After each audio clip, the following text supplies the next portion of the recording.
യാക്കോബിന്റെ ലേഖനം 3-ാം അധ്യായം. നാവിന്റെ ദുരുപയോഗം. എൻ്റെ സഹോദരരെ, നിങ്ങളിൽ അധികം പേർ പ്രബോധകരാകാൻ തുനിയരുത്. എന്തെന്നാൽ കൂടുതൽ കർശനമായ വിധിക്ക് നാം അർഹരാകുമെന്ന് മനസ്സിലാക്കുവിൻ. നാം എല്ലാവരും പല വിധത്തിൽ തെറ്റ് ചെയ്യുന്നു. സംസാരത്തിൽ തെറ്റുവരുത്താത്ത ഏവനും പൂർണ്ണനാണ്. തൻ്റെ ശരീരത്തെ മുഴുവൻ നിയന്ത്രിക്കാൻ അവന് കഴിയും. നമ്മെ അനുസരിക്കുന്നതിനു വേണ്ടി കുതിരയുടെ വായിൽ കടിഞ്ഞാൺ ഇടുമ്പോൾ അതിൻ്റെ ശരീരം മുഴുവനെയും നാം നിയന്ത്രിക്കുകയാണ് ചെയ്യുന്നത്. വളരെ വലുതും ശക്തമായ കാറ്റിനാൽ പായിക്കപ്പെടുന്നതുമായ കപ്പലുകളെ നോക്കുവിൻ. വളരെ ചെറിയ ചുക്കാനുപയോഗിച്ച് ആഗ്രഹിക്കുന്ന സ്ഥലത്തേക്ക് കപ്പിത്താൻ അതിനെ നയിക്കുന്നു. അതുപോലെ നാവ് വളരെ ചെറിയ അവയവമാണ്, എങ്കിലും അത് വൻപു പറയുന്നു.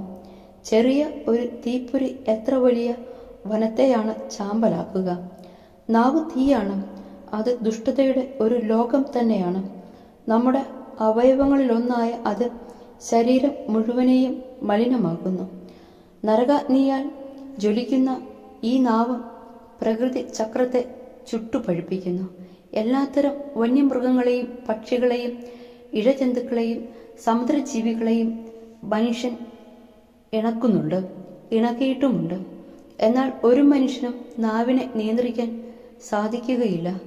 അത് അനിയന്ത്രിതമായ തിന്മയും മാരകമായ വിഷവുമാണ്.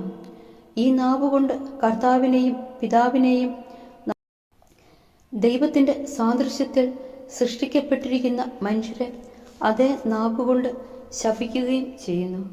ഒരു വായിൽ നിന്ന് അനുഗ്രഹവും ശാപവും പുറപ്പെടുന്നു. എൻ്റെ സഹോദരരെ, ഇത് ഉചിതമല്ല.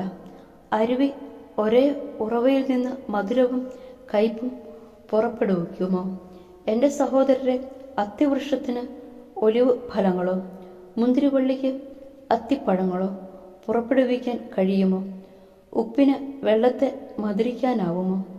യഥാർത്ഥ ജ്ഞാനം.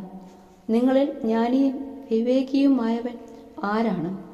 അവൻ നല്ല പെരുമാറ്റം വഴി വിവേകജന്യമായ വിനയത്തോടെ തൻ്റെ പ്രവൃത്തികളെ മറ്റുള്ളവർക്ക് കാണിച്ചു കൊടുക്കട്ടെ.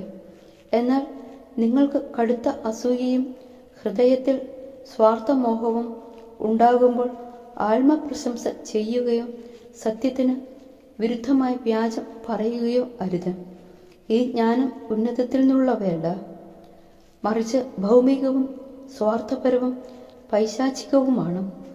എവിടെ അസൂയയും സ്വാർത്ഥമോഹവും ഉണ്ടോ, അവിടെ ക്രമക്കേടും എല്ലാ ദുഷ്കർമ്മങ്ങളും ഉണ്ട്. എന്നാൽ ഉന്നതത്തിൽ നിന്നുള്ള ജ്ഞാനം ഒന്നാമത് ശുദ്ധവും, പിന്നെ സമാധാനപൂർണവും, വിനീതവും, വിധേയത്വമുള്ളതും, കാരുണ്യവും സൽഫലങ്ങളും നിറഞ്ഞതും ആണ്. അത് അനിശ്ചിതത്വമോ ആത്മാർത്ഥത ഇല്ലാത്ത സമാധാന സൃഷ്ടാക്കൾ നീതിയുടെ ഫലം സമാധാനത്തിൽ വിതയ്ക്കുന്നു.